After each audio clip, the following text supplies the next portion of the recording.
Hello guys! Sharon!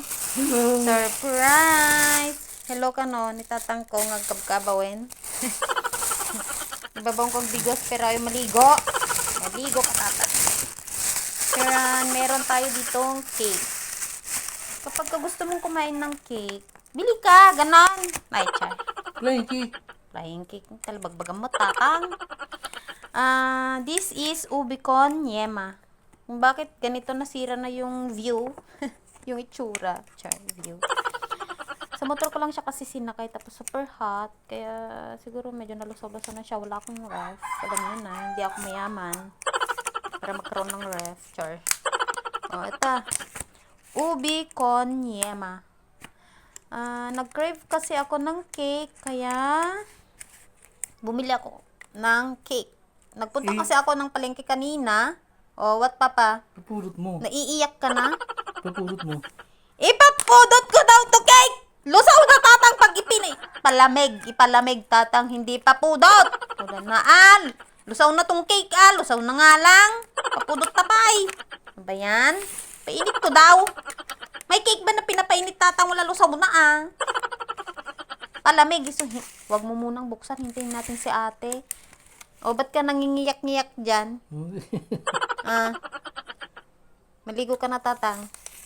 Nangangamoy ano ka na. Nangangamoy-amoy ka. Sorry. Oh, bumili kasi ako kanina ng cake kasi bigla akong nag-crave ng cake. Ayan, meron pa ako ditong biniling. Saan ba yun? Wait lang. Oh, ito. Binili ko sa ang arte. Nestlin Bakery. This is a cassava cake for only 50 pesos. Meron ka ng cassava cake like this. Kalahati. Hindi kinain na natin kanina yung iba. Present ko lang yan, kalahati. Oh, I will eat a little piece. Ang sarap nito. Ewan ko ba. 50 pesos lang to. Lang, char. Half cake. Half cake na. Ang kagdigusin tatang, apag sangsangit ka. Ba? Manghang. Maanghang yung. Kasi yung maanghang, walang maanghang dito. Bakit? Yung nagganan niya? Ito lang. Tigdigusin. Kailangan nyo talaga tidigusin tatang. Ang dami naming pagkain ngayon, dinala to.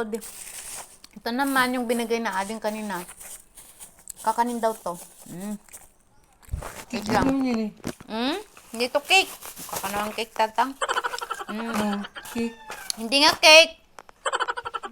Suman ato to. Aguro, damdama tatang.